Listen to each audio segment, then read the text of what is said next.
Welcome back to guys. आज हम explain करने वाले हैं एक बहुत ही बढ़िया इमोशनल और बहुत ज़्यादा फैंटेसी नोवेल। इस नोवेल का नाम है I have a 10,000 triple S rank billion in my system space. ये कहानी गाइस बहुत ज़्यादा मज़ेदार है, इसलिए आप लोग देख सकते हो इस कहानी को। ये पार्ट नंबर 3 है और पार्ट 1 और 2 के लिए मैंने डिस्क्रिप्शन में लिंक दे दिया है, आप लोग वहाँ से जाके देख सकते हो। तो गाइस चलो शुरू करते हैं आज का एडवेंचर। अपने सामने का नजारा देखकर भले ही रजील उस जगह से कई किलोमीटर दूर खड़ा था, फिर भी वह सब कुछ साफ साफ देख पा रहा था। इससे ही पता चलता था कि वह जगह असल में कितनी विशाल थी। उसका आकार इतना बड़ा था कि दूरी का कोई मतलब ही नहीं रह गया था, मानो वह जमीन छिपने से इनकार कर रही हो और चाह रही हो कि कोई भी, चाहे कितनी भी दूर खड़ा हो, उसे जरूर देखे। उसके सामने एक बहुत बड़ा पहाड़ जैसा कुछ उभर कर आया, नहीं, सिर्फ एक नहीं, वह इतना विशाल था कि समुद्र की तलहटी में गहराई तक चला गया था और नीचे अंधेरे में खो गया था और फिर ऊपर की ओर उठा था। शायद आसमान से देखने पर वह किसी द्वीप जैसा दिखता। उसे एक आइसबर्ग की याद आ गई, जो पानी के ऊपर तो छोटा और बेनुकसान लगता है, लेकिन पानी के नीचे उसका आकार सैकड़ों, शायद हजारों गुना बड़ा होता है। फर्क बस इतना था कि यह बर्फ नहीं थी, यह उससे कहीं ज्यादा भारी, कहीं ज्यादा काला और कहीं ज्यादा भारी भरकम चीज थी। यहां आने से पहले रजील ने जो भी सोचा था, असलियत उससे कहीं ज्यादा बड़ी थी। सामने जो अंधेरा दिख रहा था, वह असल में लाखों करोड़ों नहीं, अरबों मॉन्स्टर कोर से बना था। समय के साथ लगातार लहरों और दबाव की वजह से ये कोर एक दूसरे के ऊपर जमा होते गए और काले कोर के पहाड़ के फाड़ बन गए। वे आपस में टकराते, दबते और जुड़ते गए, जिससे वे बिखरे हुए मलबे के बजाय एक विशाल जमीन के टुकड़े जैसे लगने लगे। दूर से यह एक बहुत बड़ा जमीन का टुकड़ा जैसा लग रहा था, एक अजीब सा महाद्वीप जो पूरी तरह से मरे हुए राक्षसों के दिलों से बना था। अगर कोई ध्यान से देखे तो सतह चिकनी नहीं थी, यह उबड़-खाबड़ परतों वाली थी और पानी के नीचे हिलने पर लगातार हिल रही थी। कोर हल्के, डरावने ढंग से चमक रहे थे, जैसे हर एक में अब भी उन जिंदगियों के बचे हुए हिस्से हों जिन्हें वे कभी ईंधन देते थे। उनसे लगातार गहरा मैना रिस रहा था, जो उनके आसपास की हवा और पानी को भिगो रहा था, इतना गाढ़ा कि स्किन पर महसूस हो सके। जब तुमने कहा था कि यह एक आइलैंड के साइज का है, रजील ने धीरे से कहा, आंखें आगे टिकाकर, मुझे लगा तुम झांसा दे रहे हो। उसने अपना सिर थोड़ा योगराज की तरफ घुमाया, हालांकि उसकी नज़र आगे के काले इलाके से हटी ही नहीं। लेकिन अब जब मैं इसे देख रहा हूं, तो लगता है तुम बहुत बुरी तरह चूक गए। यह आइलैंड जैसा नहीं लग रहा, यह एक इलाके जैसा फैला हुआ लग रहा है। अगर वह नहीं, तो शायद इसे एक छोटा कॉन्टिनेंट कहा जा सकता है। जैसे ही उसने बात की, रजील के होठों के कोने ऊपर की ओर खिंच गए। वह न्यूट्रल नहीं रह सका। उसके मुंह पर एक धीमी, बेचैन करने वाली मुस्कान आ गई, जो शांत संतुष्टि से भरी थी, जैसे वह सिर्फ अपने लिए रखी दावत को देख रहा हो। इससे, उसने सोचा, उसकी मुस्कान और चौड़ी हो गई, उसकी आंखों में खुशी साफ झलक रही थी। मैं पक्का उसके लिए बहुत कुछ कर पाऊंगा। उनके बगल में खड़े योगराज ने धीरे से सिर हिलाया, उनकी नजरें उस अंतहीन काले विस्तार को देख रही थीं। आखिरकार यह लाखों सालों का जमावड़ा है, उन्होंने कहा, और पूरे समुद्र से आए मॉन्स्टर कोर भी तो हैं।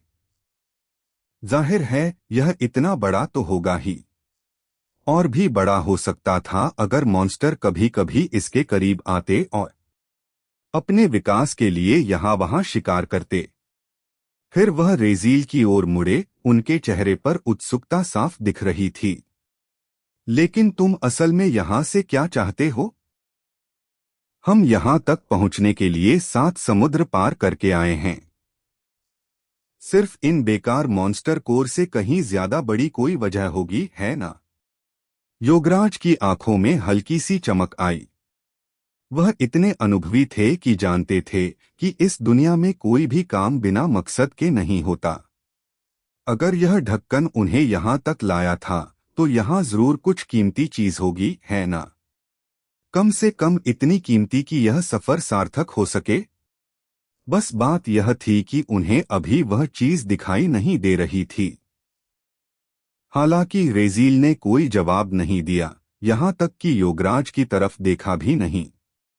वह बस वहीं खड़ा मुस्कुराता रहा। उसकी नजरें सामने टिकी थीं। वह पूरी तरह से अपने सामने के नजारे में खोया हुआ था, मानो उसके पीछे की दुनिया का कोई अस्तित्व ही न हो।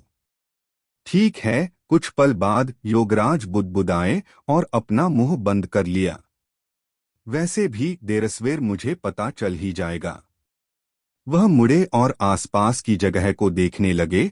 उनकी तेज नजरें किसी असामान्य चीज, किसी छिपे हुए खजाने, किसी अनोखी चीज की तलाश कर रही थीं। कुछ ऐसा जो इस सफर को महज दिखावे से कहीं ज्यादा मायने दे सके। थोड़ी दूर खड़ी मारिया रेजील को एक तरफ से देख रही थी। पहले तो वह उसके उत्साह को देखकर उलझन में थी, उसके चेहरे के भावों जो लगभग बेताबी से भरे लग रहे थे को देखकर बेचैन हो गई थी। लेकिन अब उसे वह सब समझ आने लगा था। उसकी नजरें नीचे अपने ही हाथ पर गईं। उत्साह के कारण वह भी कांप रहा था। उसने उलझन में हल्की सी त्योरियां चढ़ाई, लेकिन उस एहसास को नकार नहीं सकी। कई किलोमीटर दूर से भी वह सामने की उस जगह से कुछ निकलते हुए महसूस कर सकती थी। एक गहरी, भारी ऊर्जा जो उसके वजूद के साथ गूंज रही थी। वह उसे अपनी ओर खींच रही थी, बुला रही थी, मानो उसे घर वापस बुला रही हो। उसका शरीर और करीब जाना चाहता था। नहीं, उससे भी कहीं ज्यादा। वह वहां पहुंचना चाहता था। वहीं रहना चाहता था। उस अंधेरे के बीच अपना अस्तित्व बनाए रखना चाहता था। उसे पता भी नहीं चला कि उसका राक्षसी स्वभाव अपने आप प्रतिक्रिया कर रहा था। उसके खून में डार्क एनर्जी स्वाभाविक रूप से बह रही थी, और मॉन्स्टर कोर, खासकर वे जो इतने पुराने और सघन थे, शुद्ध डार्क माना से भरे हुए थे। उसके शरीर को यह जगह खतरे की जगह नहीं, बल्कि एक सुरक्षित ठिकाने जैसी लग रही थी। अद्भुत। रजील क्या चाहता है? शायद उसे पता है, क्योंकि जाहिर है उसने यह देखा था। जैसे 1 महीने पहले यहां आते समय उसने अपनी आंखों से रजील को मॉन्स्टर कोर सोखते हुए देखा था। उनसे काला रंग रिसकर उसके शरीर में ऐसे खिंचा चला आता था जैसे किसी अदृश्य ताकत ने खींचा हो, जब तक कि कोर खुद पारदर्शी और बेजान न हो जाए। Monster core. इतिहास में विद्वानों ने इन्हें बेकार माना है। अनगिनत प्रयोग, सिद्धांत और अध्ययन किए गए, और सबने यही नतीजा निकाला कि इन कोर का कोई व्यावहारिक इस्तेमाल नहीं है। और फिर भी रजील इनका इस्तेमाल करता था। सिर्फ इस्तेमाल ही नहीं, शायद सोखता था। और उसे अजीब सा एहसास भी हो रहा था कि शायद वह भी ऐसा कर सकती है। शायद इसलिए क्योंकि अब वह आधी डेमन है। मारिया को अभी तक ठीक से नहीं पता था कि इसका क्या मतलब है। उसे बस कुछ बातें पता थीं, वही जो रजील ने उसे बताई थीं। जैसे कि एक एंजल।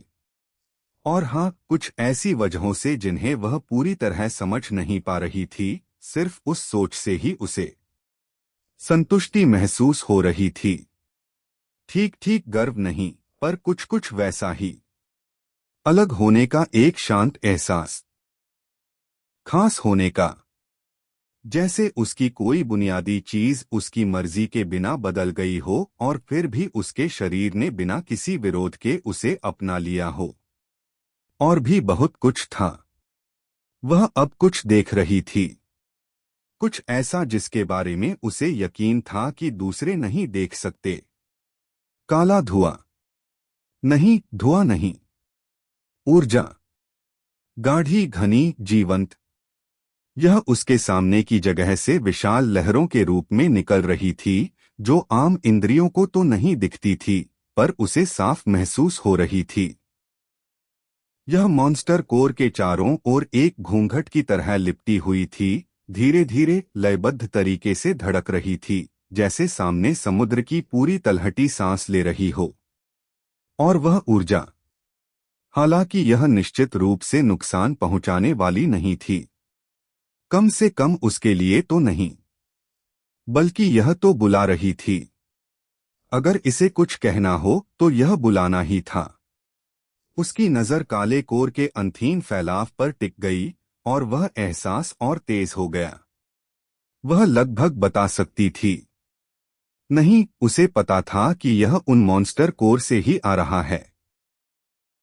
हर एक के अंदर मौत, अंधेरा और कुछ काम की चीज थी, और सब मिलकर एक ऐसी विशाल मौजूदगी बना रहे थे जिससे उसका दिल जोर जोर से धड़कने लगा। मेरे साथ आखिर हो क्या रहा है? उसने धीरे से खुद से कहा। उसकी आवाज समुद्र की गूंज में मुश्किल से सुनाई दे रही थी। उसने अपना हाथ अपनी छाती पर रखा और अपनी हथेली के नीचे दिल की तेज धड़कन महसूस की। उसके अंदर उलझन और उत्साह का ऐसा घालमेल था कि उन्हें अलग करना नामुमकिन था। उसका मन कह रहा था कि वह और पास जाए, जबकि उसका दिमाग इस बात को समझने की कोशिश कर रहा था। तो यही है वो मशहूर ओशन ब्लैक, सोफिया ने धीरे से कहा। उसकी आवाज सामान्य से धीमी थी क्योंकि वह अपने सामने के नज़ारे को देख रही थी। उसकी नजरें धीरे धीरे क्षितिज पर घूम रही थीं, उस अंतहीन काले विस्तार को देख रही थीं। मैंने इसके बारे में बहुत सी कहानियां सुनी हैं। समुद्र का एक विशाल कूड़ेदान, जो पूरी तरह से बाहरी दुनिया और दूसरी डायमेंशन के मॉन्स्टर कोर से बना है। उसने अपना सिर थोड़ा झुकाया, होंठ सिकोड़े और देखती रही।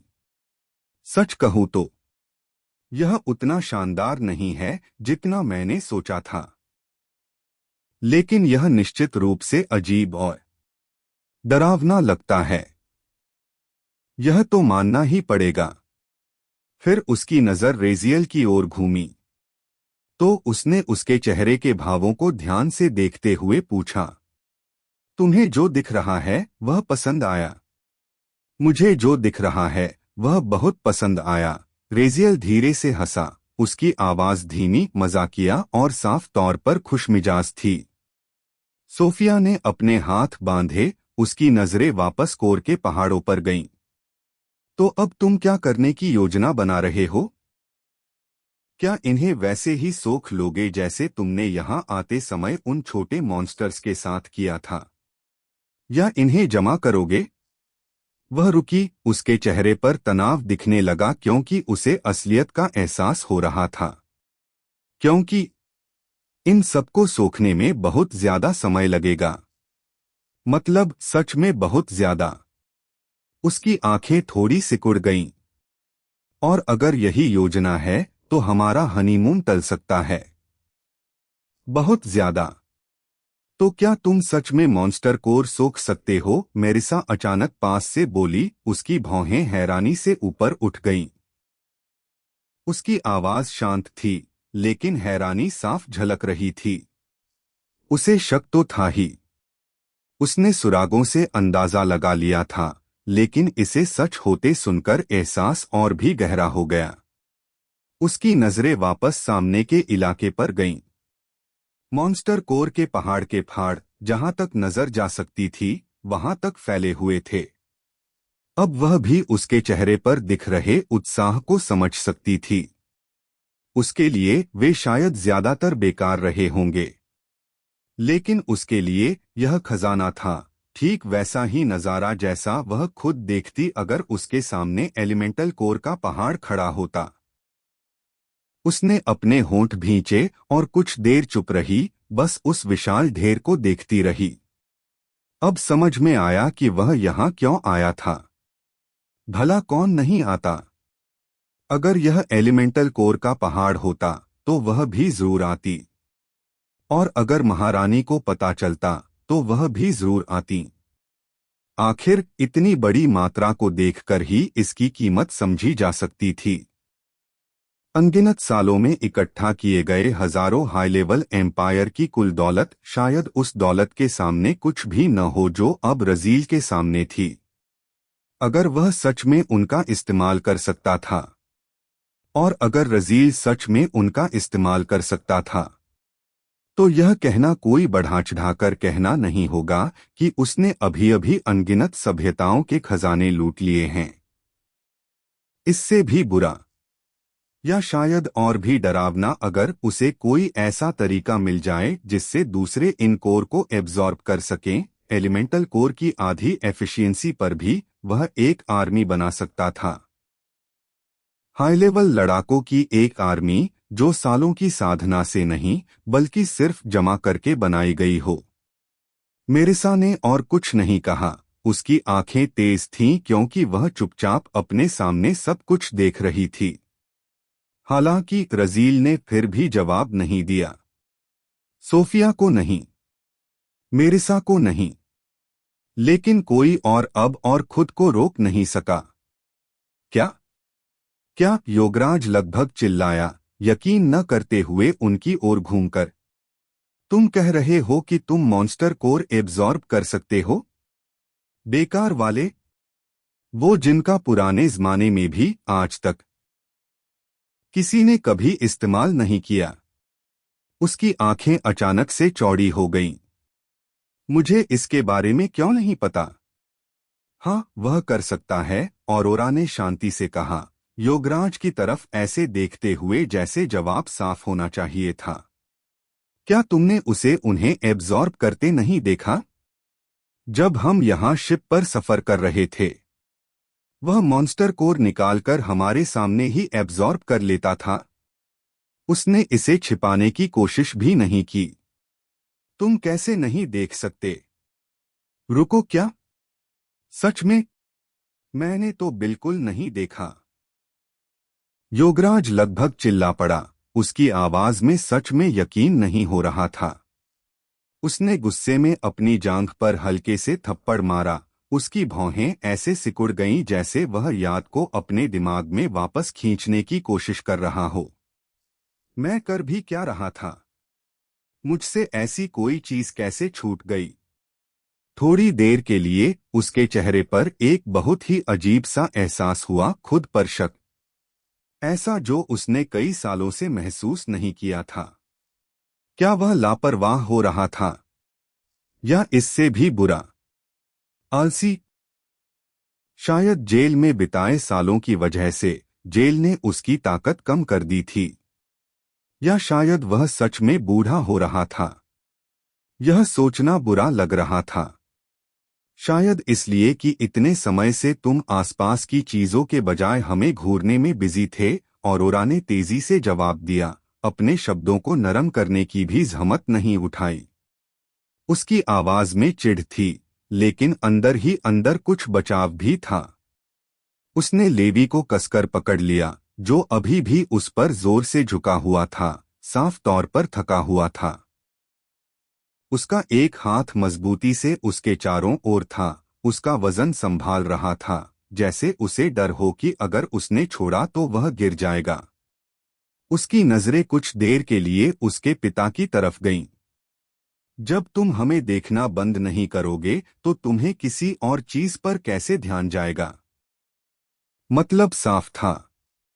योगराज की नजरें हमेशा उन पर टिकी रहती थीं, जैसे उन्हें लग रहा हो कि नजर हटते ही कुछ हो जाएगा। वो, मैं बस। योगराज का चेहरा एकदम लाल हो गया। उन्होंने अपनी बात बीच में ही रोक दी और अपना सिर दूसरी तरफ घुमा लिया, जैसे अचानक समुद्र बहुत दिलचस्प हो गया हो। उन्होंने जोर से गला साफ किया, एक बार खांसा, और फिर अपनी आवाज को थोड़ा गंभीर बनाते हुए बोले, मैं अपनी बेटी को लेकर परेशान था। क्या अब यह कोई जुर्म है? उन्होंने औरोरा की तरफ तिरछी नजर से देखा। क्या एक पिता यह नहीं देख सकता कि उसकी बेटी किस तरह के आदमी के करीब आ रही है? वह अच्छा है या नहीं? क्या उस पर भरोसा किया जा सकता है? हाँ हाँ। ऑरोरा बुदबुदाई, साफ लग रहा था कि उसे यकीन नहीं हुआ। इस बार उसने उनकी तरफ देखा भी नहीं। बेचैनी साफ झलक रही थी। एक पिता का अचानक सामने आना, जिसे वह ठीक से जानती भी नहीं थी, और उसका ऐसे बर्ताव करना जैसे वह हमेशा से वहीं रहा हो, इस बात से वह अभी तक तालमेल नहीं बिठा पाई थी। उसने अपनी जगह थोड़ी बदली और बिना सोचे समझे खुद को लेवी और योगराज के बीच कर लिया। मैं जानती हूं कि मैं किस तरह के आदमी के करीब आ रही हूं, उसने आखिर में लेवी के चेहरे की तरफ प्यार से देखते हुए कहा। लेकिन रेजील ने परिवार के बीच के तनाव के शांत होने का इंतजार नहीं किया। मेरे लिए उस नाग को संभालो, उसने अचानक कहा। उसकी आवाज उस पल में किसी ब्लेड की तरह साफ सुनाई दी। बात करते हुए उसने अपना सिर मेरिसा की तरफ घुमाया, अपना हाथ उठाया और दूर काले मैदान की तरफ इशारा किया। मेरिसा सकपका गई। क्या? यह शब्द उसके मुंह से निकल ही गया, इससे पहले कि वह उसे रोक पाती। उसने उसकी तरफ देखा, सचमुच हैरान थी, उलझन में उसकी आंखें थोड़ी सिकुड़ गईं।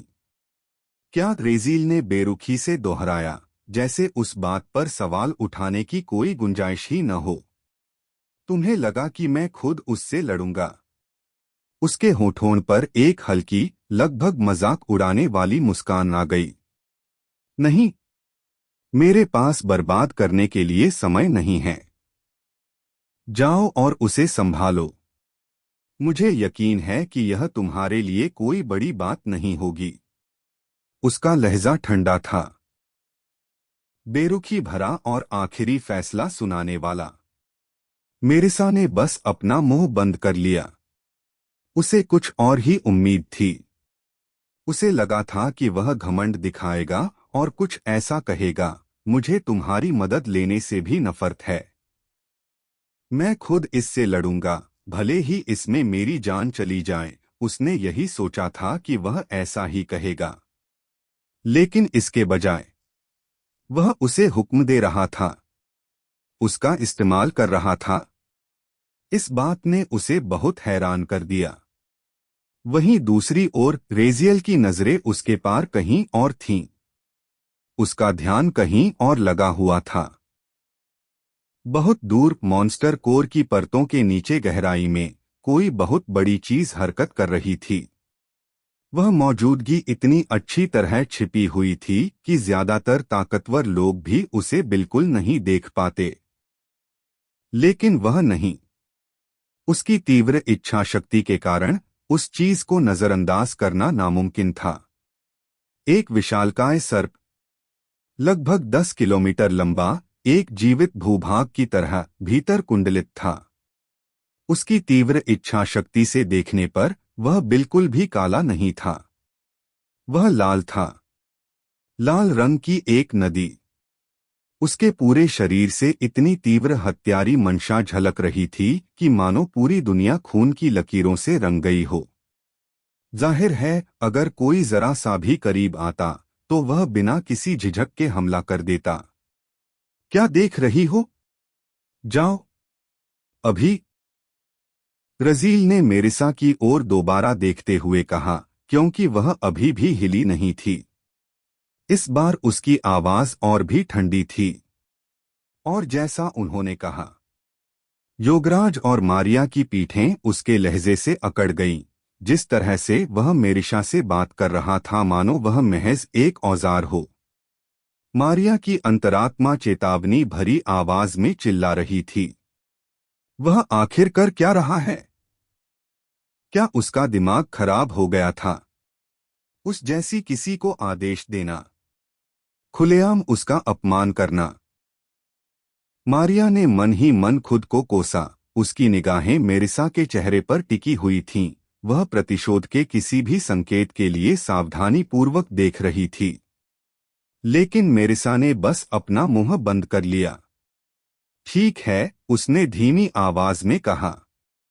उसकी आवाज धीमी थी, हताश, इसलिए नहीं कि वह विरोध नहीं कर सकी, हालांकि वह नहीं कर सकी। इसलिए नहीं कि उसे मजबूर किया गया, हालांकि उसे मजबूर किया गया था, बल्कि इसलिए कि उसने उसे धक्का न देने का फैसला किया। कम से कम अभी तो नहीं।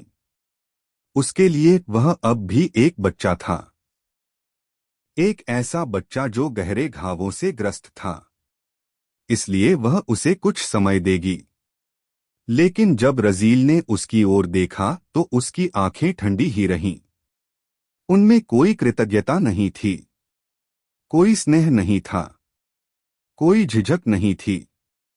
उसने उसे माफ नहीं किया था, और उसका इरादा भी उसके लिए चीजें आसान बनाने का नहीं था। अब वह पूरी तरह से उसके वश में थी, और वह इस बात को भूलने वाला नहीं था। बाद में वह उसके साथ क्या करेगा, यह बाद में भी हो सकता था, लेकिन अभी वह उसके लिए उपयोगी थी। विश्व रैंकिंग में सर्वोच्च स्थान के बाद दूसरे स्थान पर रहने वाली एक शक्तिशाली टीम। उसके अधीन ऐसा कोई व्यक्ति हो तो संभावनाएं अनंत थीं। जब रेजियल ने देखा कि मेरिसा अपनी जगह से हिली नहीं है, तो वह अचानक भौहें सिकोड़ बैठा। उसकी भौहें हल्की झुंझलाहट से सिकुड़ गईं। एक पल के लिए उसने सोचा कि क्या वह हिचकिचा रही है, या कहीं वह उसे मना तो नहीं कर देगी या उससे सवाल तो नहीं करेगी। उसके होंठ हल्के से खुले, मानो वह कुछ तीखा, कठोर या ऐसा कुछ कहने को तैयार था जिससे मेरिसा को उसकी औकात याद आ जाए। लेकिन इससे पहले कि उसके मुंह से एक भी शब्द निकल पाता, मेरिसा हिल गई। उसने अपना सिर धीरे से, शांत भाव से ओशन ब्लैक की दिशा में घुमाया। उसकी मुद्रा सीधी हो गई। उसकी उपस्थिति से वातावरण में एक सूक्ष्म भारीपन आ गया। एक पल के लिए, इतना कम समय की पलक झपकाने वाला भी शायद इसे देख न पाता, उसकी आंखें गहरे, चमकदार बैंगनी रंग से चमक उठीं। फिर उतनी ही अचानक वह चमक गायब हो गई। उसकी आंखें सामान्य अवस्था में लौट आईं, मानो कुछ हुआ ही न हो। वह रजील की ओर मुड़ गई। हो गया, उसने बस इतना ही कहा। रस्कल ने पलकें झपकाईं। हो गया, उसने सचमुच उलझन में पड़कर दोहराया। उसकी निगाहें उसके चेहरे पर टिकी रहीं, मानो वह उस एक शब्द का अर्थ समझने की कोशिश कर रही हो। लेकिन इससे पहले कि वह कोई सही विचार बना पाता, दूर दूर तक फैले काले राक्षसी कोर का विशाल भूभाग कांप रहा था। पहले तो यह हल्का था, समुद्र की सतह पर हल्की सी कंपन जो मुश्किल से ही महसूस हो रही थी। फिर यह तेज हो गई। विशाल काले भूभाग का एक बड़ा हिस्सा जोर से हिलने लगा, मानो लहरें बाहर की ओर उछल रही हों और मानो उसके नीचे कोई विशालकाय चीज हलचल मचा रही हो। कसकर जुड़े हुए विशालकाय कोर हिलने लगे, लुढ़कने लगे और एक दूसरे से टकराने लगे, जिसकी आवाज पानी के नीचे भूस्खलन जैसी गूंज रही थी। और फिर यह सामने आया। काले कोर के पहाड़ के भीतर से एक विशालकाय सर्प रेंगता हुआ निकला और ऊपर उठते हुए हजारों कोर को हटाता चला गया। उसका शरीर इतना विशाल था कि उसके सामने आसपास का इलाका नगण्य प्रतीत होता था। उसकी पूरी लंबाई पर धूसर सफेद चमड़ी थी, खुरदरी और प्राचीन, जिस पर अनगिनत लड़ाइयों और युगों के संघर्ष के निशान अंकित थे। उसका विशाल आकार विस्मयकारी था, जो दूर दूर तक फैला हुआ था, और उसकी लंबाई मीटर में नहीं बल्कि किलोमीटर में मापी जाती थी। उसका सिर ही विशालकाय था। सर्प का चेहरा इतना विशाल था कि वह बिना किसी प्रयास के एक छोटी इमारत को भी पूरी तरह निगल सकता था। उसका मुंह चौड़ा खुला हुआ था, जिसमें अनगिनत नुकीले दांत थे, और चेहरे के दोनों ओर मूंछों जैसी अजीबोगरीब शाखाएं लटक रही थीं, जो पानी की हलचल के साथ धीरे धीरे हिल रही थीं। उस प्राणी की उपस्थिति मात्र से ही वातावरण दहला देने वाला था, जिससे एक ऐसा दमनकारी दबाव उत्पन्न हो रहा था जो अनुभवी शक्तिशाली लोगों को भी सहज रूप से तनावग्रस्त कर सकता था। अब उसकी आंखें बैंगनी रंग से चमक रही थीं। वही गहरा, सम्मोहक बैंगनी रंग जो कुछ क्षण पहले मेरिसा की आंखों में चमका था। सर्प धीरे धीरे पानी में आगे बढ़ा। अपने विशाल शरीर के बावजूद वह अजीब सी सहजता से पानी पर सरक रहा था। हर हरकत से पानी की भारी मात्रा हट रही थी। फिर भी उसने हमले का कोई प्रयास नहीं किया, न ही शत्रुता का कोई संकेत दिया। इसके बजाय वह सधे हुए और नियंत्रित कदमों से रेजियल की ओर बढ़ा। जब वह कुछ दूरी पर आकर रुका, तो उस विशालकाय जीव ने अपना सिर नीचे कर लिया। यह झुक गया। 10 किलोमीटर लंबा एक सर्प, सदियों से संचित मूल तत्वों के नीचे छिपा हुआ एक चरम राक्षस, ने रेजियल के सामने समर्पण भाव से अपना सिर नीचे झुका लिया। और फिर यह स्थिर रहा। डोंक है ना, रस्कल ने धीरे से बुदबुदाया, और जैसे ही उसे बात समझ में आई, उसने उस शब्द को दोहराया। उसने मेरिसा की ओर तिरछी नजर डाली। उसकी लाल आंखें थोड़ी सिकुड़ गईं। वह मुस्कुरा रही थी, अहंकार पूर्वक या उपहासपूर्वक नहीं, बस एक छोटी सी संतुष्टि भरी मुस्कान। उसके लिए यह कुछ भी नहीं था, एक साधारण सी हरकत, नियंत्रण का एक सहज प्रदर्शन। और उस भाव के नीचे कुछ और भी था, कुछ अधिक गर्मजोशी भरा, कुछ शांत, गर्व का एक अंश। एक शासक के रूप में नहीं, किंवदंतियों के संहारक के रूप में नहीं, बल्कि एक माँ के रूप में, जो क्षण भर के लिए अपने बेटे के सामने अपनी शक्ति का प्रदर्शन करके प्रसन्न हुई थी। दूसरी ओर प्रतिक्रिया बिल्कुल अलग थी। अरोरा, लेवी, योगराज और मारिया सब स्तब्ध रह गए। उनकी निगाहें उस विशालकाय सर्प पर टिक गईं। उस प्राणी से निकलने वाली दमनकारी आभा ने उनकी अंतरात्मा को झकझोर दिया। शत्रुतापूर्ण इरादे के बिना भी उसका अस्तित्व मात्र ही भयावह था।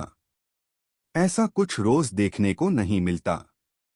इस आकार का, इस तरह की उपस्थिति वाला, इस प्राचीन भार वाला दानव, यह तो किंवदंतियों में वर्णित प्राणी जैसा था, और अब इसे इतनी आसानी से वश में किया जा रहा था।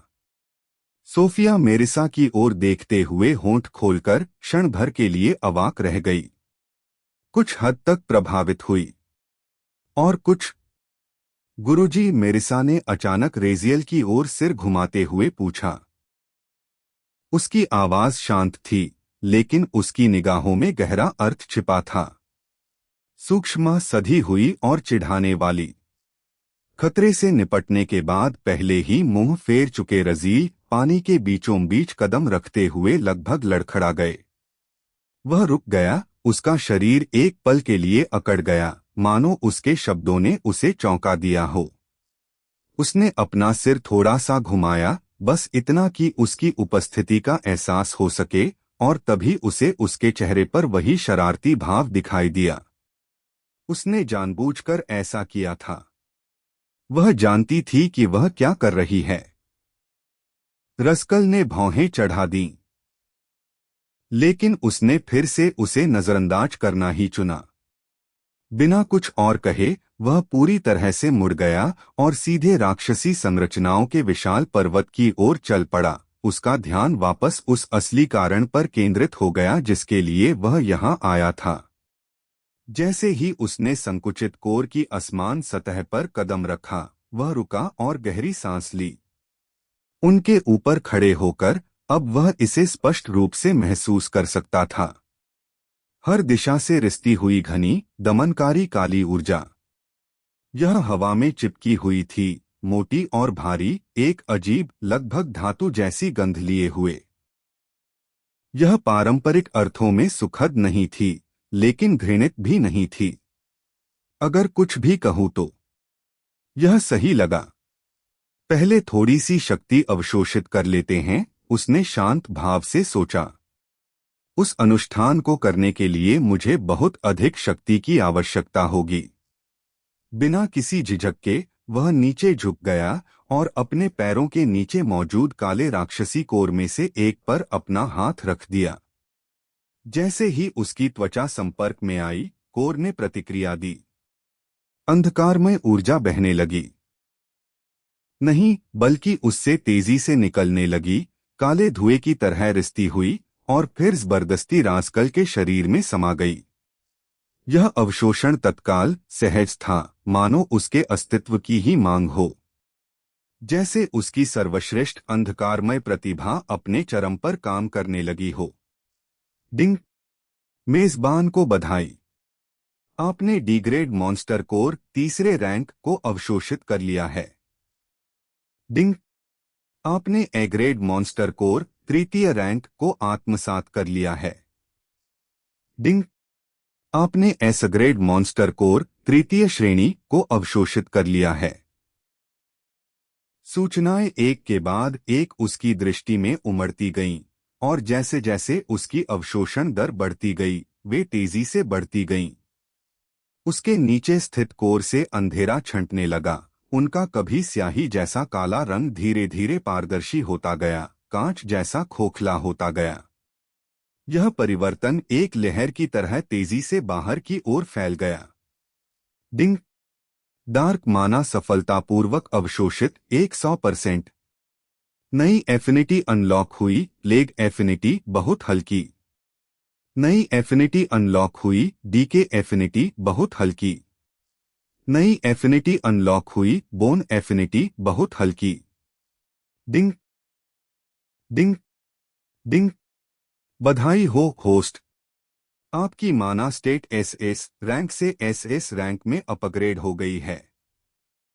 वर्तमान माना एमटीएसएस रैंक 16.6 ट्रिलियन 1000 ट्रिलियन। लेखक का नोट, क्षमा करें दोस्तों, पिछली बार एक बहुत महत्वपूर्ण बात भूल गया था। हमारा माना विशेष है, इसलिए उसके पास उसी स्तर पर मौजूद बाकी सभी के मुकाबले दोगुना माना है। यानी उसी रैंक के किसी भी शक्तिशाली योद्धा के पास जितना माना होगा, उसका दोगुना। उसका माना हमेशा अधिक रहेगा। उसके नीचे स्थित छोटा पहाड़ अचानक बदल गया। उसके पूरे हिस्से रंगहीन हो गए और अंधेरा छंटने के साथ ही पारदर्शी हो गए। यह प्रभाव तेजी से फैल गया और धीरे धीरे अधिकाधिक भूभाग को अपने वश में कर लिया। जो कभी एक अंधहीन काली भूमि जैसा दिखता था, अब खोखले क्रिस्टल के गोलों के एक विशाल मैदान जैसा प्रतीत होने लगा। डिंग।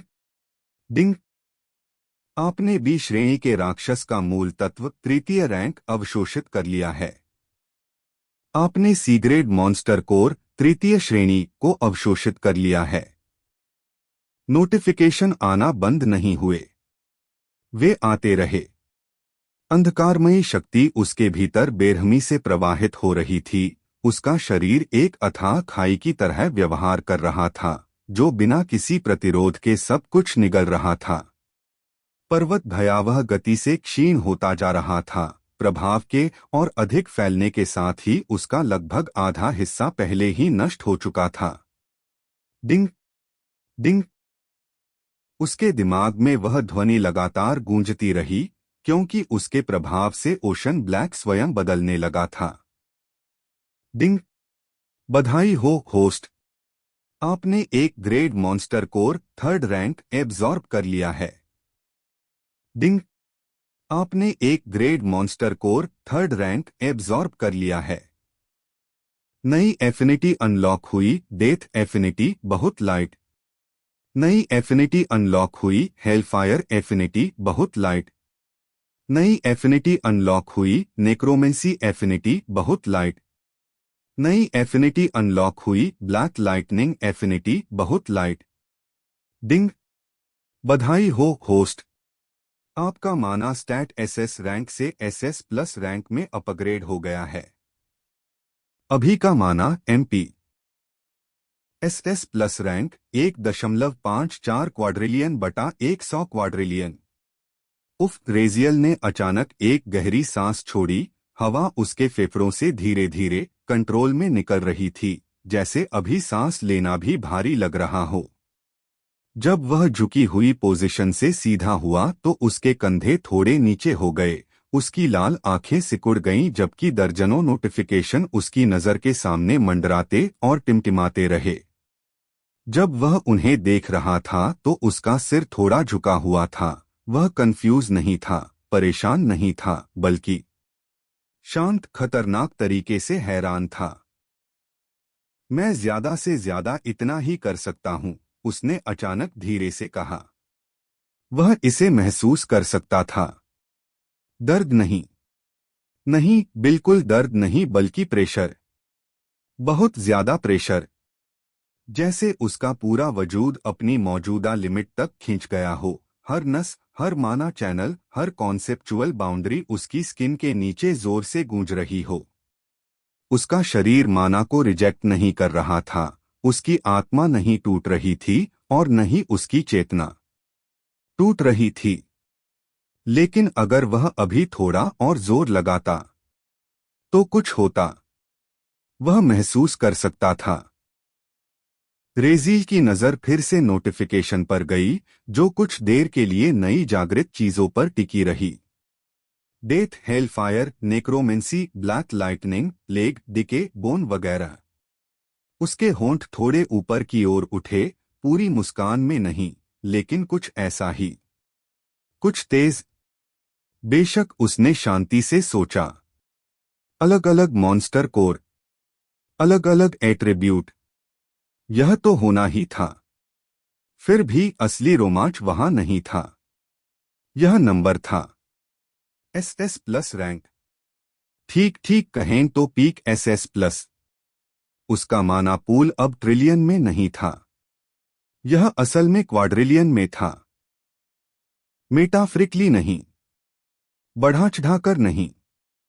1.54 क्वाड्रिलियन माना अभी उसके अंदर था, इतना बड़ा कि उसकी अपनी समझ भी उसे पूरी तरह समझने में मुश्किल महसूस कर रही थी। उसके होंठ खुद के बावजूद ऊपर की ओर मुड़ गए, और एक धीमी, लगभग मजेदार सांस निकली। सच में इतना आसान, वह धीरे से बोला। उसने सोचा था कि ग्रोथ धीमी होगी, धीरे धीरे, दर्दनाक, कुछ ऐसा जिसमें सालों, दशकों, सदियों तक लगें। इसके बजाय वह यहां आया, अपना हाथ नीचे रखा, और उसे महसूस किया। और बस इतना ही, बस एकदम जबरदस्त फायदा। यहां आना पूरी तरह से फायदेमंद था, रेजियल ने सोचा। उसकी आंखें चमक रही थीं जब वह अपने चारों ओर मॉन्स्टर कोर के अब आधे पारदर्शी पहाड़ को देख रहा था। फिर उसकी भौहें थोड़ी सिकुड़ गईं। अगर मैं और ज्यादा सोख पाता, उसने मन ही मन सोचा, तो शायद मैं रैंक माना तक पहुंच सकता था। इस सोच से उसके चेहरे पर निराशा नहीं, बल्कि संयम का भाव आया। उसे ऐसा महसूस हो रहा था जैसे उसका शरीर नाजुक कांच के पीछे किसी महासागर को रोके हुए हो। अगर वह अभी और जबरदस्ती माना अंदर डालता, तो न सिर्फ उसे नुकसान होता, बल्कि उसके शरीर के फटने का भी खतरा होता। उसके असाधारण शरीर और हुनर के बावजूद, उसके पास मौजूद हर चीज के बावजूद, अभी उसकी सीमा आ चुकी थी। और बस इसी बात से सब कुछ साफ हो जाता था। कोई भी आम इंसान नहीं, कोई असाधारण इंसान भी अब तक मर चुका होता, भाप बन चुका होता, माना की राख या कुछ और बन चुका होता। आखिरकार, असाधारण हुनर और शरीर की बनावट के बिना कोई भी एक बार में इस तरह माना नहीं सोख सकता था। रेजील ने धीरे से सांस छोड़ी और हल्का सा सिर हिलाया। अगर लोगों को पता चल जाए कि मैं अपना माना पूल इस तरह बढ़ा सकता हूं। उसके मन में हैरानी और मजाक का मिलाजुला भाव आया। तो वे हैरान रह जाएंगे, क्योंकि माना पूल बढ़ाने का तरीका ऐसा नहीं होता था। आमतौर पर जब लोग एलिमेंटल कोर से माना सोखते थे, तो वे पूरी मात्रा भी नहीं ले पाते थे। यहां तक कि बहुत बड़े जीनियस भी ज्यादा से ज्यादा 50 से 60% माना ही सोख पाते थे। असली जीनियस तो मुश्किल से 30 या 40% तक पहुंच पाते थे। बाकी माना बेकार होकर वातावरण में फैल जाती थी और हमेशा के लिए खो जाती थी। और वह थोड़ा सा माना सोखना भी खतरनाक होता था। माना का बिखरना, माना का उल्टा असर, बैकलैश, नसों का फटना, आत्मा पर दबाव, रुकावटें, हुनर की सीमाएं, ये सब किसी वजह से ही होती थीं। माना को जबरदस्ती हासिल नहीं किया जा सकता था, इसे कमाना पड़ता था, धीरे धीरे, दर्द सहकर और बहुत सावधानी से। लोग लंबे समय तक थोड़ी थोड़ी मात्रा में कोर का इस्तेमाल करते थे, कुछ आज कुछ कल, और फिर थोड़ा आराम। शरीर को स्थिर करना, माना का संचार करना और शरीर को मजबूत बनाना, आत्मा को मजबूत बनाना, सब कुछ प्राकृतिक रूप से होने देना, ताकि कोई स्थायी नुकसान न हो, क्योंकि वरना आप बस खुद को बर्बाद कर रहे होते। यह रातों रात मांसपेशियां बनाने की कोशिश करने जैसा था। एक व्यक्ति जो सही तरीके से ट्रेनिंग करता था, साफ सुथरा खाना खाता था, धीरे धीरे वजन उठाता था और अपने शरीर को ठीक होने का समय देता था। वहीं दूसरा बेवकूफ एक ही दिन में 5 किलो प्रोटीन पाउडर खा लेता था और चमत्कार की उम्मीद करता था। नतीजा, गिर पड़ना, नुकसान होना, या कभी कभी मौत, या शायद हमेशा ही ऐसा होता था। आखिरकार चीजें ऐसे ही काम करती थीं। बेशक रेजियल उन नियमों का पालन नहीं कर रहा था। उसके सामने कोई रुकावट नहीं थी।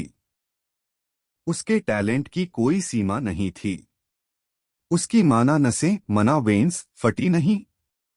उसका शरीर टूटा नहीं। उसकी आत्मा ने कोई विरोध नहीं किया। उसे ढलने के लिए समय की भी जरूरत नहीं पड़ी, क्योंकि उसका अस्तित्व ही इसी के लिए बना था। वह किसी भी तर्क के उलट एक जीता जागता उदाहरण था। आखिरकार वह था सभी वास्तविकताओं में सबसे बड़ा डार्क जीनियस। कोई घमंड या अहंकार नहीं, बस एक सच्चाई।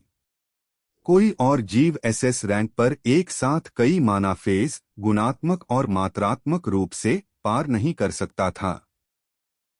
साथ ही खरबों मॉन्स्टर कोर से डार्क माना सोखना, कई एफिनिटीज को जगाना और उसी समय एफिनिटी में महारत बढ़ाना। अगर कोई और ऐसा करने की कोशिश करता तो वह सिर्फ फटता नहीं, वे अस्तित्व से ही मिट जाते। लेकिन खैर, रेजियल ने यह कर दिखाया। भले ही यह अजीब लगे, भले ही यह अवास्तविक लगे, फिर भी उसने यह किया।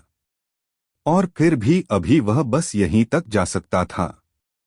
इससे ज्यादा कुछ भी करने पर उसे सिर्फ बेचैनी नहीं होती, वह सचमुच फट जाता। असल में उसके टैलेंट की भी एक सीमा है। वह सिर्फ इसलिए दुनिया का सबसे ताकतवर नहीं बन सकता क्योंकि उसके पास दुनिया के सारे संसाधन हैं। इसमें समय लगेगा। आखिरकार उसके शरीर को समय चाहिए था, उसके माना पूल को समय चाहिए था। उसके अंदर सब कुछ उथल पुथल भरा, हिंसक और अस्तव्यस्त था, जैसे कोई तूफान जिसे जबरदस्ती एक ऐसे बर्तन में दबाकर रखा गया हो जो उसे मुश्किल से ही संभाल सके। वह अब इसे साफ साफ महसूस कर सकता था। पहले और अब के बीच का फर्क बहुत बड़ा था। बढ़ोतरी सीधी सादी नहीं थी, बल्कि बहुत तेजी से हुई थी। अरबों से सीधे क्वाड्रिलियंस तक, एसएस से पीक एसएस प्लस तक। उसके अंदर का माना बिल्कुल भी शांत नहीं था। ऐसा लग रहा था जैसे नसों में कोई महासागर फंसा हो जो एक साथ इतना पानी संभालने के लिए नहीं बनी थी।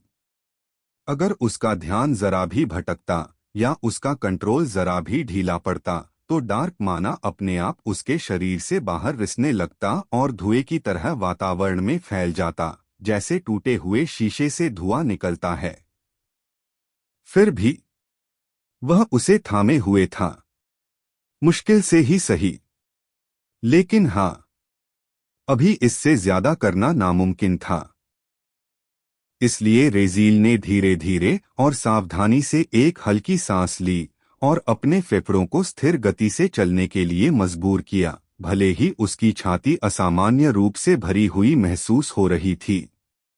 उसका हाथ जमीन से ऊपर उठा। वह मॉन्स्टर कोर के उस पहाड़ पर खड़ा था जो कभी घने काले मैना मना से भरा और बिल्कुल काला था, लेकिन अब उसके नीचे पूरी तरह पारदर्शी हो गया था। जो कभी अंधेरे का डरावना पहाड़ जैसा दिखता था, अब कांच के पहाड़ जैसा लग रहा था। साफ, खोखला और खाली, लेकिन पक्का सुंदर। उसने अपनी पीठ सीधी की, अपने कंधों को थोड़ा घुमाया, जैसे अपने अंदर कुछ बसाने की कोशिश कर रहा हो। दर्द या कुछ और नहीं, बल्कि एक अजीब भारीपन जो जाने का नाम नहीं ले रहा था। जैसे उसका पूरा वजूद उस ताकत से फूल गया हो जिसे अभी तक पता नहीं चला था कि उसे कहाँ होना चाहिए। लेकिन फिर भी उसने उस पर ज्यादा देर नहीं की। कोई मतलब नहीं था। विली ग्रेजियल ने शांति से कहा। उसकी आंखें उसके सामने के बड़े इलाके को देख रही थीं। मैंने इस ओशन ब्लैक का कितना हिस्सा असल में सोख लिया। यह बस जिज्ञासा थी और कुछ नहीं। चारों ओर देखने पर वह हर दिशा में कई किलोमीटर तक देख सकता था, जहां मॉन्स्टर कोर अपना रंग खो चुके थे, ट्रांसलूसेंट और खाली हो रहे थे। लेकिन उसके आगे कभी न खत्म होने वाला अंधेरा, कभी न खत्म होने वाला कालापन। मॉन्स्टर कोर पर मॉन्स्टर कोर जमा हो गए, जिससे मैदान, पहाड़ियां, रिज और तैरती हुई छोटी कॉन्टिनेंटल प्लेट बन गईं जो इतनी दूर तक फैली हुई थीं कि उसकी आंखें उनका सिरा भी नहीं ढूंढ पा रही थीं। जो उसने एब्जॉर्ब किया था वह पहाड़ भी नहीं था। वह एक पहाड़ी थी। एक छोटे कॉन्टिनेंट पर एक छोटी सी पहाड़ी जो पूरी तरह से मॉन्स्टर कोर से बनी थी और समुद्र पर तैर रही थी। और फिर भी उसे किनारा दिखाई नहीं दे रहा था। कैलकुलेट कर रहा हूं।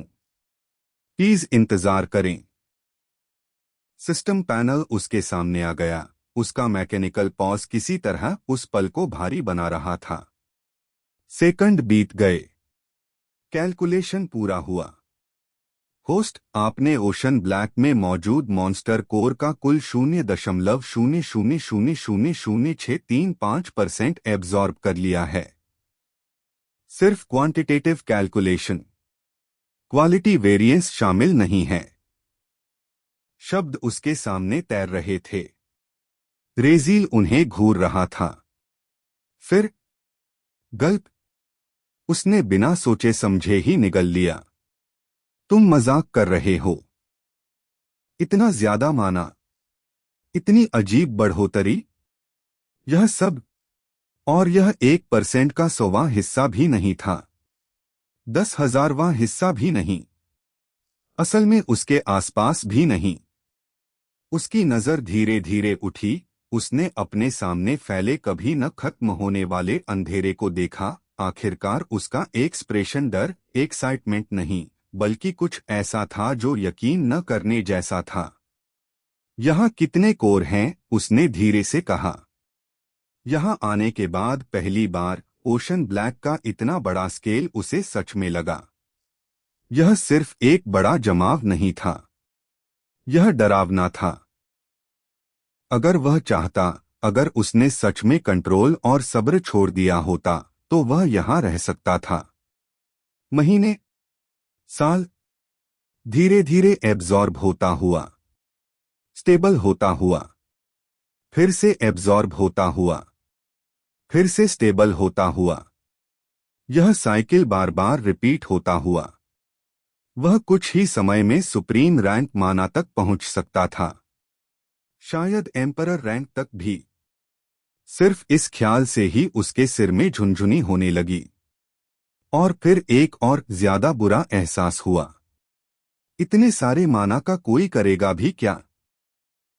रेजियल ने हल्के से भौहें चढ़ाई, अपना सिर हिलाया जैसे उस ख्याल को दूर धकेल रहा हो। यह सवाल बाद के लिए था। अभी के लिए बस इसकी कल्पना करने से ही दुनिया अस्थिर लग रही थी। हैरान विली ने अचानक अपने मन में पूछा। हैरान रेजियल ने तुरंत जवाब दिया, इसे छिपाने की भी जहमत नहीं उठाई।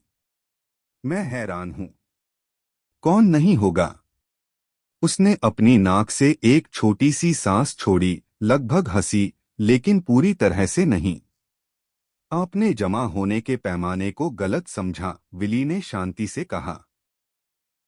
होस्ट, समुद्र कितना बड़ा है, इसे सच में समझने की कोशिश करो।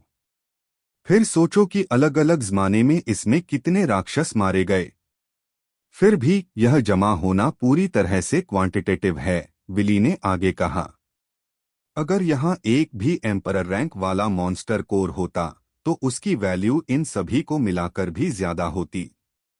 यह सुनकर रेजियल की आंखें थोड़ी सिकुड़ गईं।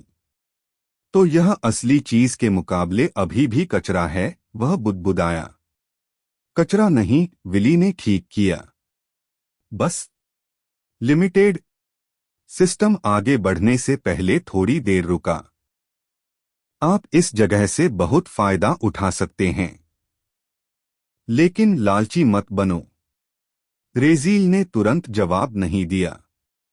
आप यह सब एब्जॉर्ब नहीं कर पाएंगे, विली ने साफ साफ कहा। जब तक आप सिर्फ बार बार एब्जॉर्ब करने और स्टेबल होने के लिए सालों तक यहां रहने का प्लान न बनाएं। और तब भी मैं इसकी सलाह नहीं देता। चेतावनी बनी रही। क्यों नहीं, विली ने जवाब दिया कि सिस्टम आज बहुत ज्यादा बातूनी था, रोज से कहीं ज्यादा, और इसी बात ने उसे थोड़ा अलर्ट कर दिया। तो रेजिल सच में एक सेकंड के लिए रुका। फिर भी उसने विली को नहीं रोका। अगर सिस्टम बोलना चाहता है तो बोलने दो। फ्री जानकारी होती है, भले ही उसका आधा हिस्सा बेकार बकवास हो। उसने अपना सिर थोड़ा झुकाया, आंखें शक के बजाय क्यूरियोसिटी से सिकुड़ी हुई थीं। क्यों नहीं, उसने फिर दोहराया, इस बार ज्यादा शांत होकर। तुम अक्सर मुझे चेतावनी नहीं देते। मेरा मतलब है, कम से कम तब तक नहीं जब तक यह मेरी जान पर न आ जाए। जिसका मतलब है तुम्हारी जान। तो क्या दिक्कत है? तुम मुझे अब किन नतीजों से डराने की कोशिश कर रहे हो? थोड़ी देर रुका। क्योंकि यह बोरिंग है। जवाब इतना सीधा, इतना बेशर्मी से आया कि रजील लगभग रुक गया। बस इतना ही? वह एक पल के लिए खाली नजरों से सामने देखता रहा, फिर धीरे से अपना सिर हिलाया। उसके चेहरे पर निराशा साफ दिख रही थी। मैं क्या उम्मीद कर रहा था, उसने धीरे से कहा। सोच रहा था कि यह बेकार चीज एक बार के लिए मेरी मदद करेगी। उसने तेजी से सांस छोड़ी, जीभ चटकाई। यह सोचना कि विली अचानक किसी समझदार पुराने गाइड में बदल जाएगा, मजाक था उस पर। वही पुराना सिस्टम और वही पुरानी बकवास। रजील ने इस पर ज्यादा ध्यान नहीं दिया। इसके बजाय उसकी नजर फिर से उसके सामने फैले अंथीन काले फैलाव पर गई। मॉन्स्टर कोर के पहाड़ पर पहाड़। अंधेरे का समंदर जम गया था और ठोस रूप ले रहा था। इतनी गहरी ताकत की हवा में लगभग महसूस हो रही थी, उसकी स्किन पर दबाव डाल रही थी, उसके मन की आवाज में फुसफुसा रही थी। उसके होठों के कोने पर एक हल्की सी मुस्कान आ गई। ठीक है, उसने धीरे से, लगभग प्यार से कहा, लगता है आज किस्मत तुम्हारे साथ है, विली। तुम्हारा क्या मतलब है? विली ने पूछा, इस बार सच में कंफ्यूज था। रजील की मुस्कान चौड़ी हो गई, धीमी और खतरनाक, ऐसी मुस्कान जिसका दुनिया के लिए कभी कोई अच्छा मतलब नहीं होता।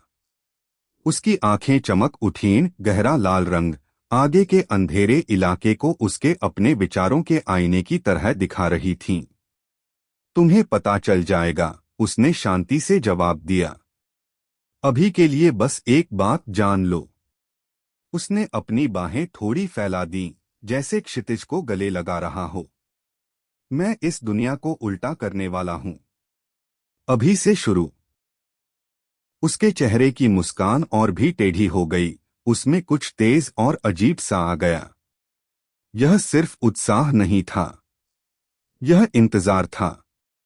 लंबे समय से दबा हुआ दबाव आखिरकार एक दिशा पा रहा था। उम्मा विली हिचकिचाया। उसके आम तौर पर सपाट लहजे में कुछ उलझन सी आ गई।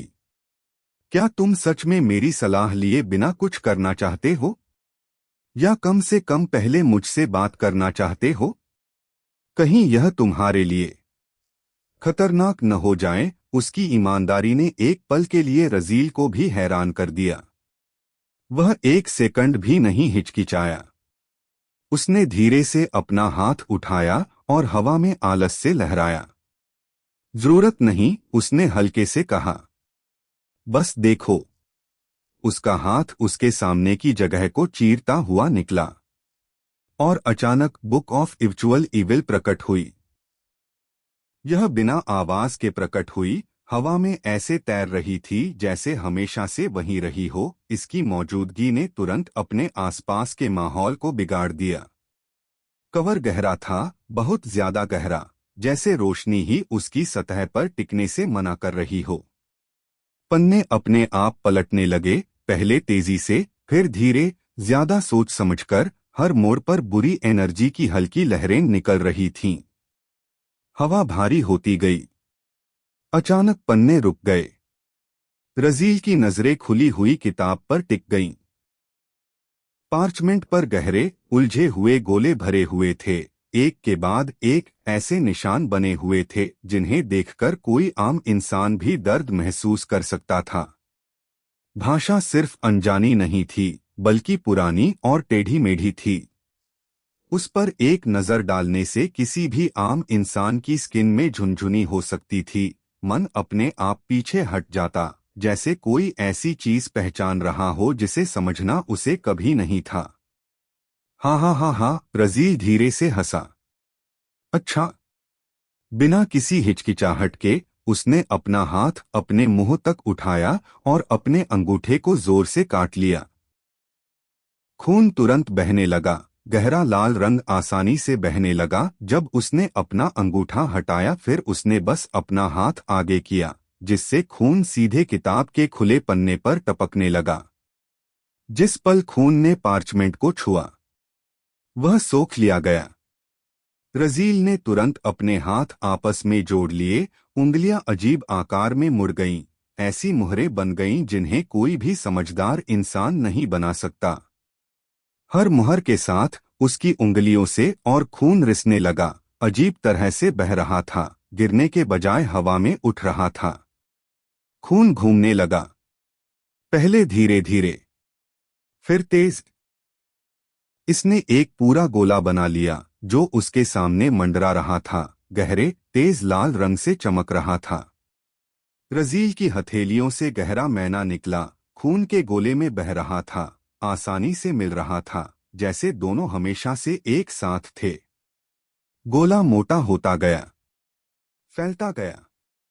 गहरे काले अक्षर उसकी सतह पर खुद ब खुद बनने लगे, पुरानी शैतानी लिपि में खुद ब खुद लिखे। हर निशान कच्ची बुराई से धड़क रहा था। भाषा गोले में जिंदा चीजों की तरह रेंग रही थी, तड़प रही थी, अपनी जगह पर जम रही थी। खून का घेरा ऊपर उठा।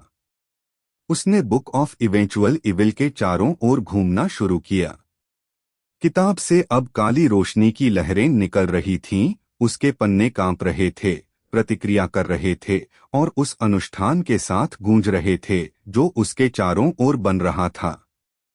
हवा चीख उठी, सुनाई देने वाली आवाज में नहीं, बल्कि रूहानी तौर पर। दम घोंटने वाली घोर बुराई चारों ओर फैल गई, जिसने समुद्र, कोर और खुद आसमान पर दबाव डाला। रेजील ने अपना सिर पीछे किया और हंसा। हा हा हा हा हा हा, मेरा तोहफा स्वीकार करो मेरे प्यारे दोस्त। उसकी आवाज अजीब तरह से गूंज रही थी, कई परतों वाली और बिगड़ी हुई, मानो उसके साथ कोई और भी हंस रहा हो। उम्मीद है तुम्हें यह तोहफा पसंद आएगा, वह चिल्लाया, उसकी हर बात में पागलपन झलक रहा था। क्योंकि मुझे तो ज़ोर आएगा।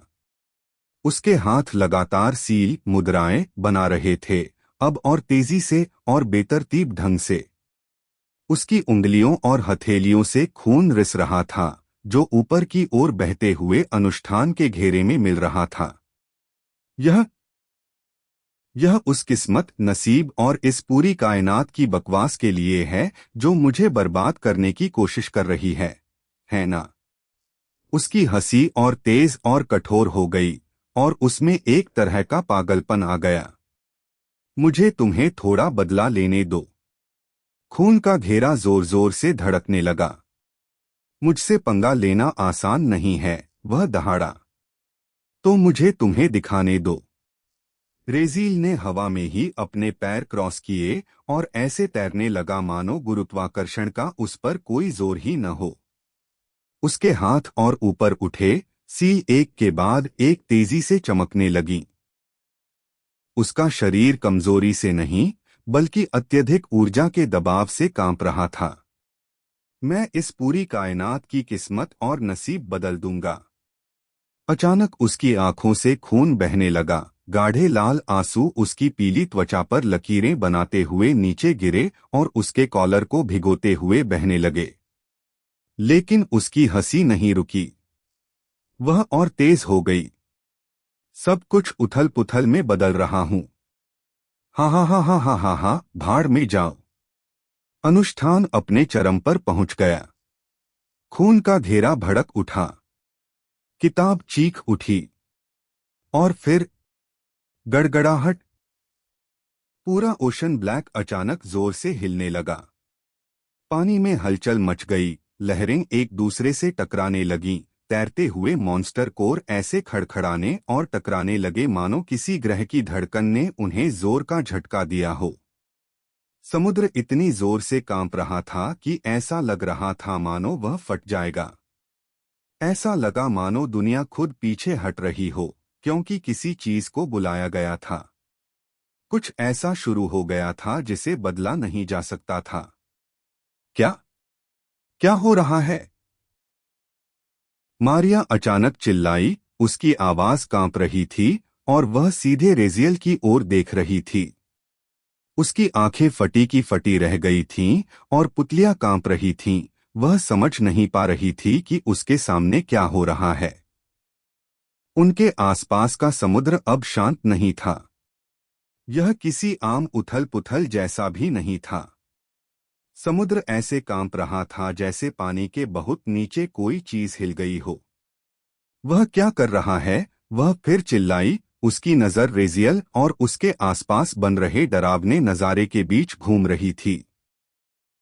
उसके चेहरे पर उलझन, डर और अविश्वास के भाव साफ दिख रहे थे। यह सब कुछ गलत लग रहा था।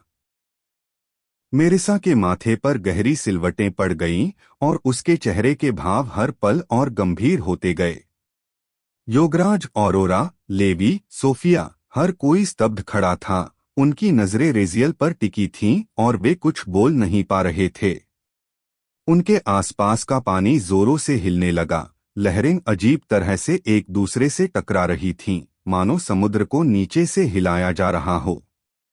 यह मेरिसा धीरे से बुदबुदाई। उसकी भौहें कसकर सिकुड़ गईं। यह किस तरह का जादू है? उसकी छठी इंद्री उसे चेतावनी दे रही थी। मुझे उससे बहुत ज्यादा ऊर्जा निकलती हुई महसूस हो रही है। विशाल और अकल्पनीय, लेकिन मैं इसे पहचान क्यों नहीं पा रही? या यह क्या है? और वह क्या करने की कोशिश कर रहा है? उसकी नजर रेजियल के सामने हवा में तैर रही उस किताब पर गई। वह शापित चीज जो हवा में लटकी हुई थी, जिसके चारों ओर खून जैसी लाल रंग की रस्म वाली घेरा बना था और उस पर काले रंग के अजीब अक्षर लिखे थे। इतने अनुभव के बावजूद वह भी वहां लिखी भाषा को पहचान नहीं पाई। लेकिन उसे पहचानने की जरूरत भी नहीं थी, क्योंकि उसके रोंगटे खड़े हो गए थे। उसके लंबे अनुभव से निखरे उसके अंतर्ज्ञान, इंस्टिंक्ट्स, खतरे का संकेत दे रहे थे। एकदम साफ, बहुत बड़ा खतरा। वह किताब, उसने आंखें सिकोड़ते हुए फुसफुसाया। वह कौन सी किताब है? उसे देखते ही उसके पेट में मरोड़ उठने लगी। एक भारी घिनौना एहसास उसकी रीढ़ की हड्डी में दौड़ गया, जिससे उसके शरीर में सिहरन पैदा हो गई। वह बहुत पुरानी लग रही थी। सिर्फ पुरानी नहीं, बल्कि वर्जित, फोरबिडन। जैसे कोई ऐसी चीज जिसका अस्तित्व ही नहीं होना चाहिए था। कुछ बहुत बहुत बुरा होने वाला था। और इससे पहले कि वह कुछ और सोच पाती, रेजियल ने अचानक अपनी आंखें खोलीं। उसने आसमान की ओर देखा। फिर एक आखिरी हरकत के साथ उसने अपने हाथ जोड़े। ताली। उसकी आवाज अजीब तरह से गूंजी, न तेज न धीमी, लेकिन निर्णायक, वर्जित, डार्क स्केल। उसकी आवाज गूंजी, जिसमें एक पागलपन भरा लहजा था जिसने सबके रोंगटे खड़े कर दिए। यूनिवर्सल डार्कनेस का बीज, सीड ऑफ यूनिवर्सल डार्कनेस। उसने पूरी ताकत से चिल्लाकर कहा। उसके शब्दों में हंसी और पागलपन घुला हुआ था, और उसकी आवाज जादू से भी परे किसी चीज से विकृत हो गई थी।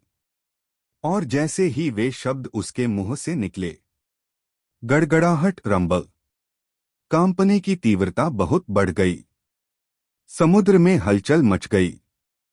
फिर अचानक हर एक मॉन्स्टर कोर, हर एक, पूरे ओशन ब्लैक में, उनमें से डार्क माना रिसने लगी। एक एक करके नहीं, धीरे धीरे भी नहीं, एकदम से। सैकड़ों किलोमीटर तक फैले खरबों खरबों मॉन्स्टर कोर से डार्क माना जबरदस्ती निकाला गया। काला रंग तेजी से निकल गया। कोर बड़ी फैलती लहरों में ट्रांसलूसेंट हो गए, जैसे उनमें से जिंदगी ही चूस ली गई हो। निकला हुआ डार्क माना बिखरा नहीं, वह हिल गया। वह हवा में काले धुएं की लहरों की तरह उछला, सिकुड़ता, इकट्ठा होता, एक ही जगह की ओर दौड़ता हुआ। रेजियल की ओर, किताब की ओर। उसकी मात्रा बयान नहीं की जा सकती। पहाड़ों जितना डार्क माना गाढ़ा और तेज होता गया, भयानक स्पीड से रिचुअल सर्कल में भर गया। आसमान अजीब तरह से काला हो गया, बादलों की वजह से नहीं बल्कि इसलिए कि अंधेरा खुद घना हो गया था। कोई और इसे देख नहीं सका, कोई और इसे सच में महसूस नहीं कर सका। लेकिन अगर वे कर पाते, तो वे अपना दिमाग खो देते। यह इंसानी स्केल पर माना नहीं था। यह कॉन्टिनेंटल या प्लेनेटरी भी नहीं था। यह एपोकैलिप्टिक था। रेजियल ने खुद यह नहीं देखा, क्योंकि उसकी आंखें बंद थीं। उसका मन पूरी तरह डूबा हुआ था, पूरी तरह कंसंट्रेशन में बंद था। जादू सब कुछ मांग रहा था। एक सेकंड का भी छोटा सा हिस्सा भी चूकने का मतलब था तबाही। वह तूफान के बीच में खड़ा था। उसे इस बात का अंदाजा नहीं था कि उसने क्या फैलाया है। अफरातफरी मची हुई थी। लेकिन अब इस दुनिया में डार्क माना के साथ उसका कोई रिश्ता नहीं था। मारिया की सांस जोर से अटक गई।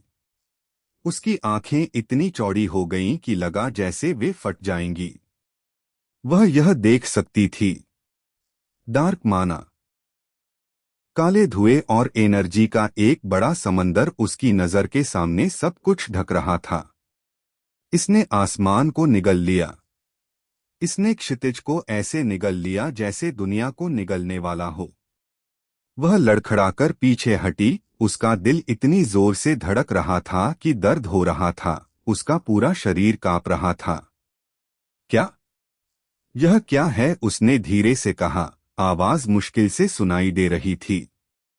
डार्क मैना ने उसके होश पर दबाव डाला, उसे दबा दिया, दम घोंट दिया। उसे लगा जैसे वह किसी अनंत और बुरी चीज के किनारे पर खड़ी है। उसका शैतानी स्वभाव उससे जोर से टकरा रहा था। डर और आकर्षण उसके सीने के अंदर दर्दनाक तरीके से टकरा रहे थे। दूसरे लोग इसे देख नहीं पा रहे थे, लेकिन उन्होंने भी इसे महसूस किया। एक जबरदस्त ताकत रेजियल के चारों ओर लिपटी हुई थी, तेजी से घूम रही थी। यह अंधेरा, एलियन और बहुत बुरा था। उनके मन में खतरे की चीख थी। बिना एहसास हुए वे सब पीछे की ओर तैरने लगे, अपने आप अपने और रेजियल के बीच दूरी बनाते हुए। किसी की भी हिम्मत नहीं हुई कि वह पास जाए। वे हैरान होकर चुपचाप देखते रहे कि मॉन्स्टर कोर का विशाल समुद्र बड़ी लहराती लहरों में सफेद हो गया। उनका अंधेरा लगातार दूर होता जा रहा था। मिनट बीत गए, फिर और दसियों मिनट। प्रोसेस धीमा नहीं हुआ। फिर अचानक किताब भड़क उठी। डार्क मैना का आखिरी उभार पूरी तरह से सोख लिया गया। किताब की सतह एकदम काली हो गई, पहले से भी ज्यादा काली, जैसे असलियत पर ही स्याही डाल दी गई हो। और फिर बूम, एक शांत धमाका बाहर की ओर हुआ।